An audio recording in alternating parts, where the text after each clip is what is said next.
Welcome to the Startup Support Surgery podcast, where we light the entrepreneurial spark in medics and healthcare professionals.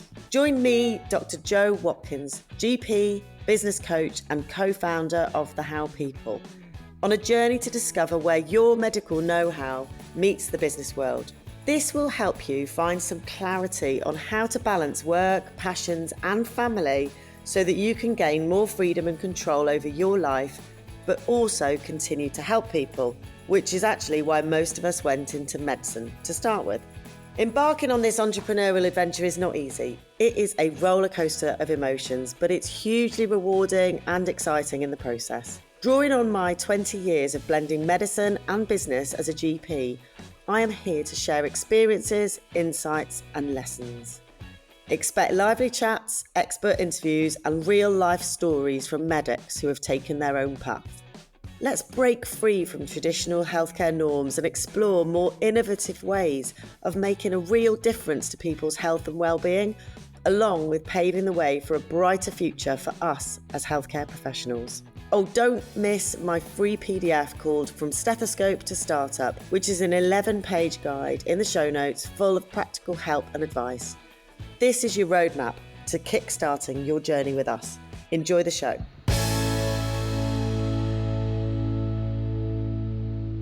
This week on the podcast, I am delighted to be talking to Aileen Alexander. Aileen Alexander is a former NHS GP who left to pursue a career in lifestyle medicine, specialising in sustainable weight loss and food freedom for women. She's an incredible force in the online world, but she began her entrepreneurial journey in 2016 and suffered with all the same things that I see repeatedly in the clients that I work with. She talks about this within our interview.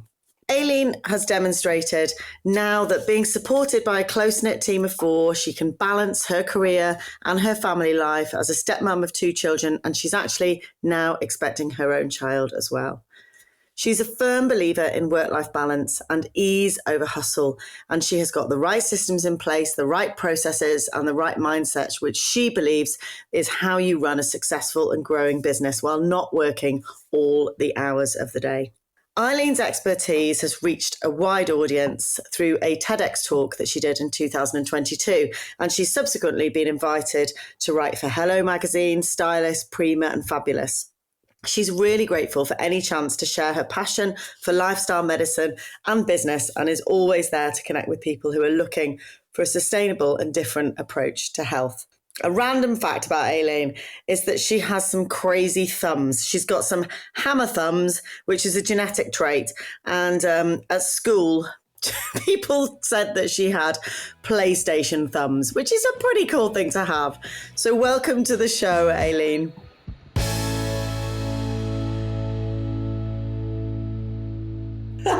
Thank you so much. It's wonderful to be here, Jo.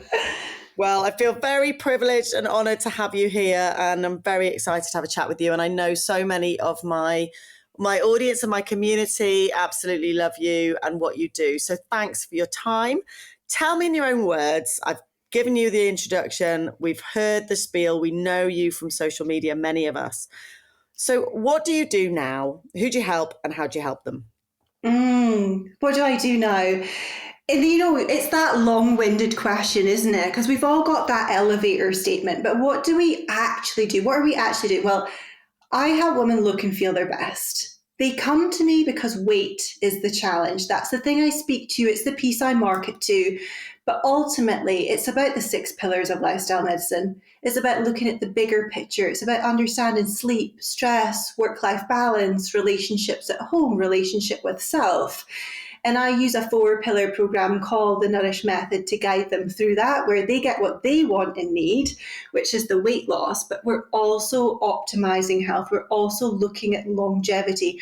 We're also looking at how can we make that person feel their best and perform at the highest level without any compromise to their health in the weight loss process. Amazing. Sounds incredible. And I know there'll be people there nodding, going, oh, I get it. Like, this is where it's at. This is proper stuff that you are doing based on the lifestyle medicine pillars with your knowledge as a doctor. But this is not what you were taught at medical school. Am I right?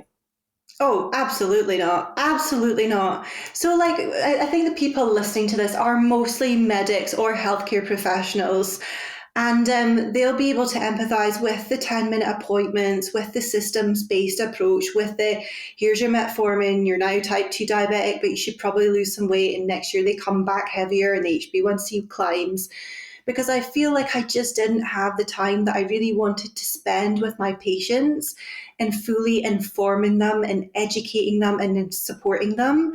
And then I think that people have generally this kind of like fear of the medical profession and fear of understanding their health metrics because they don't want that disease label, so they just want to stick their head in the sand. And folks will say that men are worse than women at this. I don't actually know the answer to that. I haven't worked with enough men to come up with that data.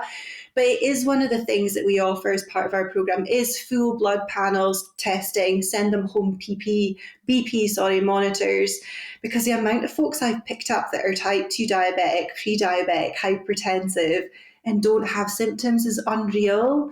So I know the bit that they want is weight. They don't come to have their bloods done. But if we can look at things holistically, that also becomes this other like objective marker for motivation of, okay, well, it's not just the weight coming down. It's also, right, well, I lowered my HbA1c, I got it into the normal range. And then the other big part to what I do that I didn't mention earlier is relationship with food. Like that is such a big part of what we offer. And I work really closely with a mental health nurse. She's been on my team for the last 5 years. So she'll use different therapeutic interventions and tools. And just to be clear, these aren't people who have eating disorders. They would be signposted to psychiatry. But these are people who maybe have like orthorexic tendencies or have been brainwashed by diet culture or labeling foods as good or bad or feeling guilty after eating, or maybe they think the way to lose weight is like really restrictive dieting. And it's not. Like my company is called Nourish because we should be nourishing ourselves towards health, and weight coming off as a byproduct. So how did all this come about? So talk me through medical school, leaving medical school, the training that you did in lifestyle medicine. Give us a bit of background, because I know, your story is slightly different. We've had Neris Frater on the show, who's still a GP and is working within this sector. And there are lots of lifestyle medics doing incredible things, just coming off the back of the BSLM diplomas and wanting to do stuff that you're doing. Tell me how this sort of came about, because obviously I would love to know more about the business side of things, but how did it all start for you? It was an accident. It was a total accident. So there were two parts to this. The first part is I was a very self-conscious teenager. I didn't have any confidence. I was very, very anxious. I suffered from really bad acne from the age of, say, 13 onwards. I was a early maturer, lucky me, and ended up on Roaccutane. And I found that whole process just horrific. I was bullied at school, all of these things.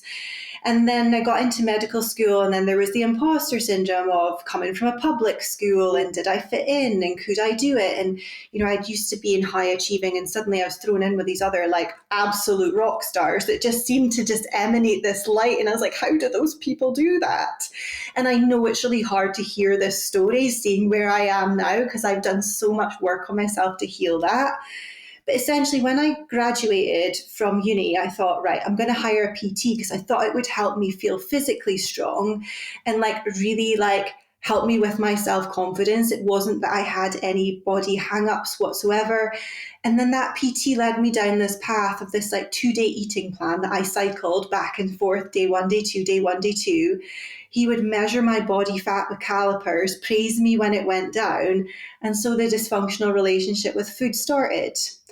Add in the fact that you're a junior doctor working every hour under the sun, rota pressures, feeling like an absolute numpty because you don't know what to do half of the time and you're just like in fight or flight mode. And then I would come home and I would just binge eat on rubbish because I was stressed, because I was tired. But it took a while for me to make that link between the stress and fatigue actually driving this kind of like not binge eating disorder, but I would say definitely subclinical. I was on the verge.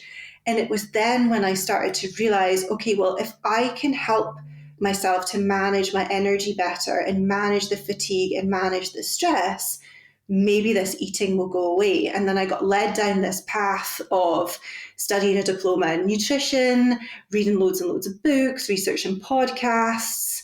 And then I managed to heal myself and got really into the gym in a very, very healthy way. And people would look at me because they would see my physique, they would see what I was lifting, what I was doing, they'd ask me for advice.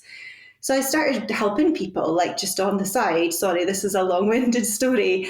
And my husband was like, you can't just spend all these hours helping people for free. And I'm like, well, why not? He said, well, why don't you set up like a little side hustle business? And I was like, absolutely not. There is no way I'm doing that. Because the word business was like toxic and bad and wrong, and the exchange of money and all of that stuff, like ick, yuck, yuck, yuck. No, just not me. So what did he do? He set a company up on Company's House and was like, here you go, you have a company now. And I was like, what the hell? So I charged people literally pennies, £300 for 12 weeks of one-to-one support to work with me. I was a qualified doctor, had a diploma in nutrition, and I just loved it. Loved it. Then I hired business mentors to start taking it seriously, and it went vroomf. Replaced my GP income, had all these clients and referrals. And then I was like, right, let's see what would happen if I did this full time. And the rest is really history.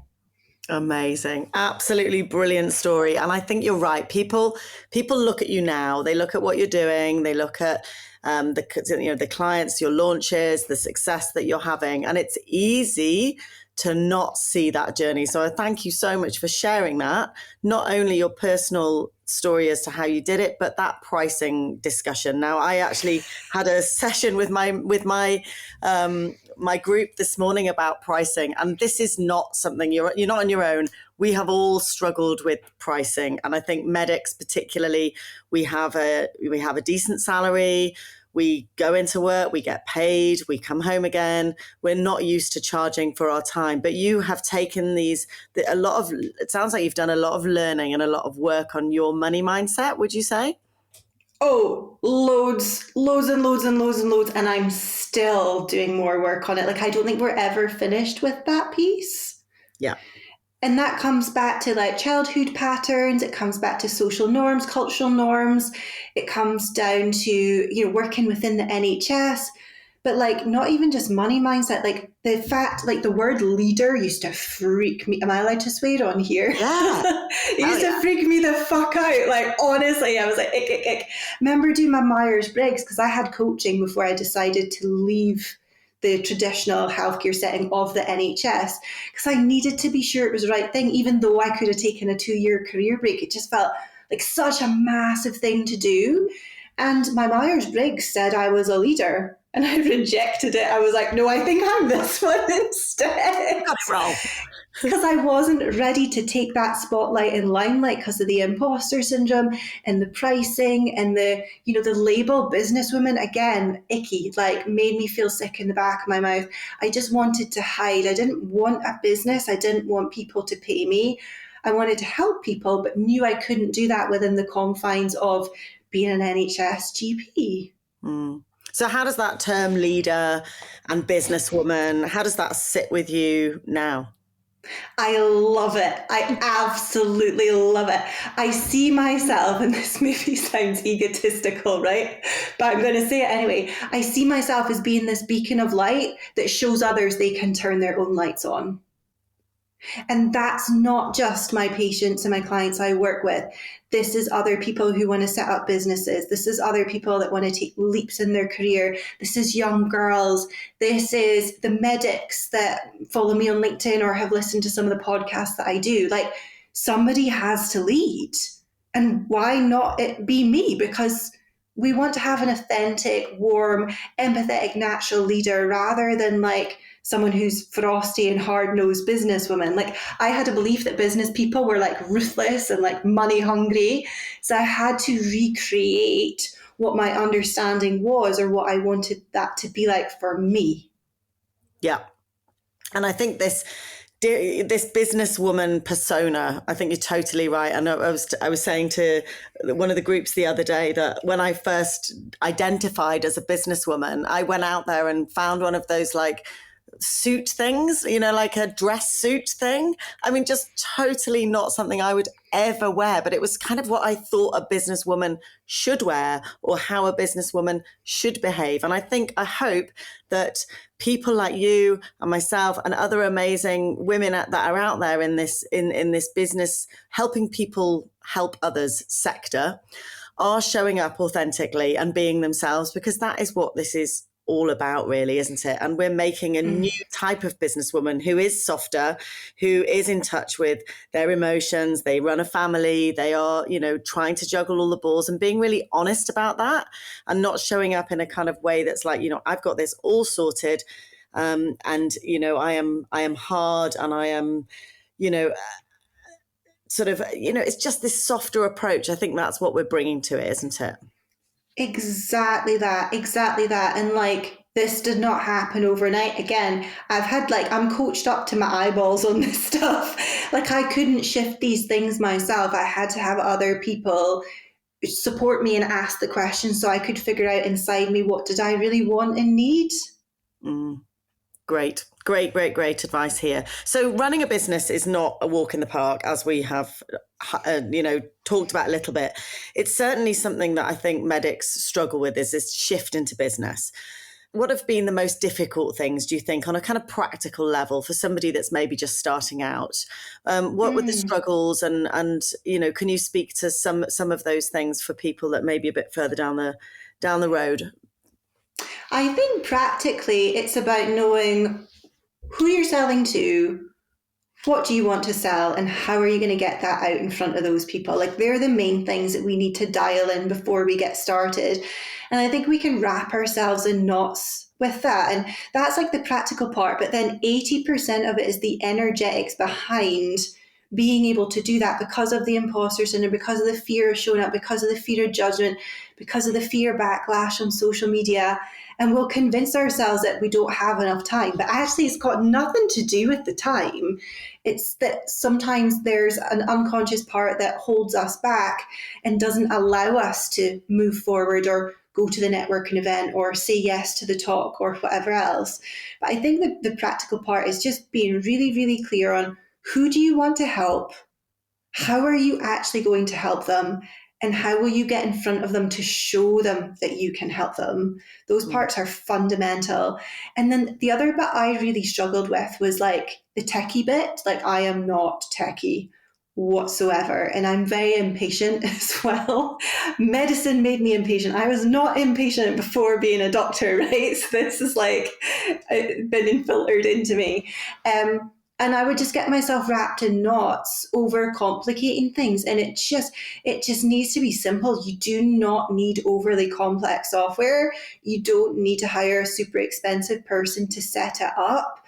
But again, this comes from knowing other people who'd done it before me, paying them to help me, and them saying, right, you need this and this and this, and that's how to do it, rather than spending hours researching which calendar link to use. I don't even send people calendar links, and I've been doing this for 8 years.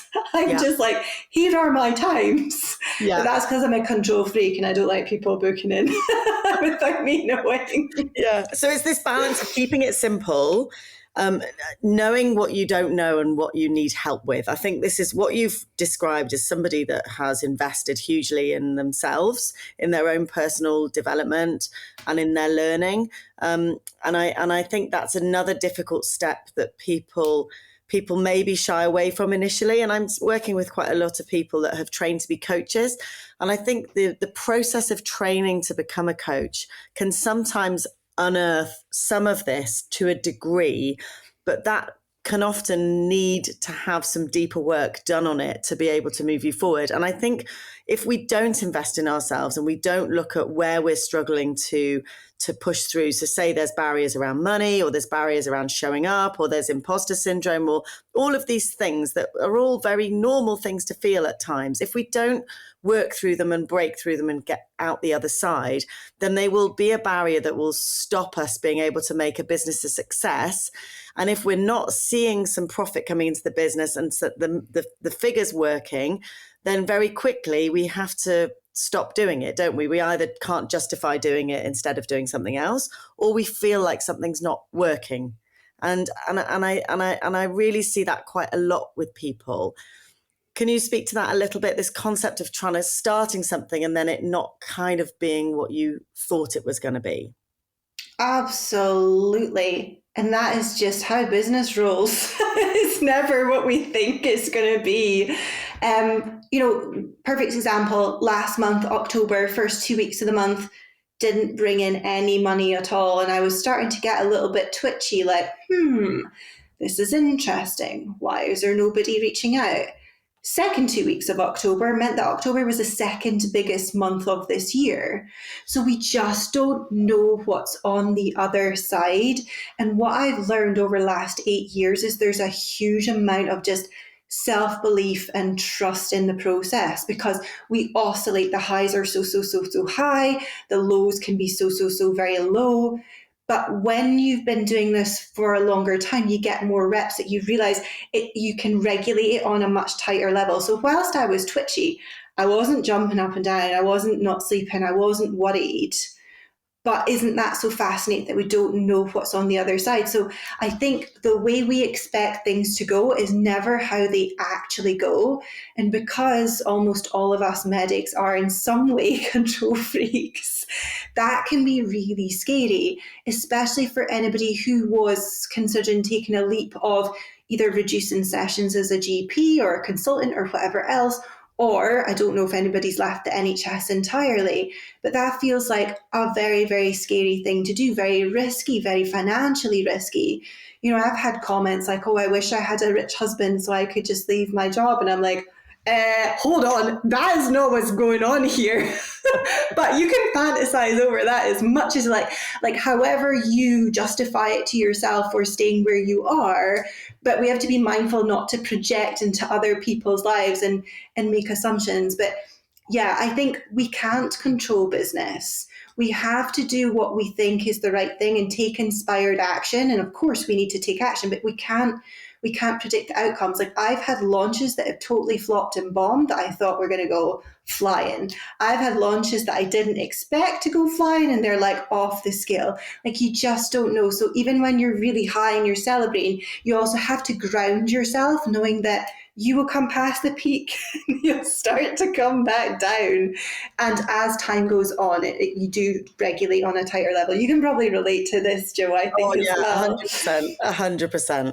And it's taking that, going up and down and doing those roller coaster moves that happen in business and not giving up. So many times I've got to a point where I'm like, this just doesn't feel like this is going to work in this way. And it's like, okay, it's not giving up completely. It's just tweaking a few things, learning a bit more, approaching it in a slightly different way and going again. And it's that resilience and that just ability to get up and relentlessly just keep going that I think is so needed in the early stages of business. Yeah. So there's two questions I always ask myself. What can I learn from this? And why is this the best thing that could have ever happened to me? As much as I want to throw my toys out of the pram and be like, oh, this is so unfair. It's not unfair. It's building reps. It's building resilience. And that's why I am where I am today, because I've just had heaps of reps. Yeah. It's like somebody who does squats in the gym or somebody that runs. The more times you do it, the better you get. You get the feedback. Yeah. And, when you're the GP that goes and does a home visit and all the obs are normal, but you've got this sixth sense the person needs to go in. It's a little bit like that as well. Yeah, absolutely. It's been amazing to chat to you. How do people get in touch with you? Obviously, we'll put everything in the show notes. What's the best place to find you?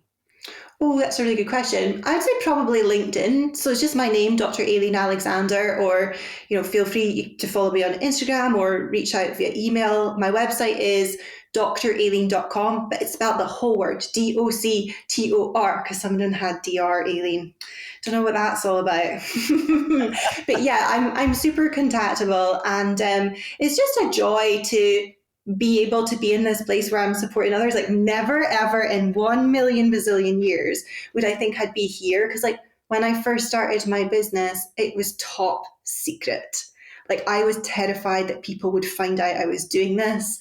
At one point, I thought I could get struck off for it. Like, obviously not, but you see how these things play on your mind, and you start to become fearful. So it was like this kind of top secret thing that I was doing, and it's why I kept it all online and digital, and have had loads of success with that. That I've not really had to do any in-person things, but that'll be up and coming in the future, because you can probably tell I'm an extrovert, so I like being around humans. But yeah, it's such a pinch me moment to be here. So thank you so much, Jo. Really appreciate it. Well, thank you so much. And, you know, we connected, I think, through Olga. One of my clients told me I had to get in touch with you. And, you know, we've become supporters and friends via LinkedIn, haven't we? Which happens. And it's a wonderful platform to meet amazing people. But you've been an inspiration to me. I know you're an inspiration to many of my clients and people that would be listening to this podcast. So thank you so much for joining me, and we will see you soon. You're welcome. Thanks for having me on. Take care. Bye-bye. I hope this episode has sparked some new ideas or challenged your thinking. Transitioning from medicine to business is not easy. It's about adapting our skills while embracing the unknowns of entrepreneurship. It can be nerve-wracking, but remember, you are not alone on this journey. Please feel free to reach out to me via direct message on LinkedIn or Instagram, or just shoot me an email at jo@bendylegs.com for support. And don't forget to grab the free PDF from the show notes, From Stethoscope to Startup, which is your go-to guide and resource for diving into entrepreneurship. Many thanks for tuning in. I will see you next time. Thanks for spending your precious time with me.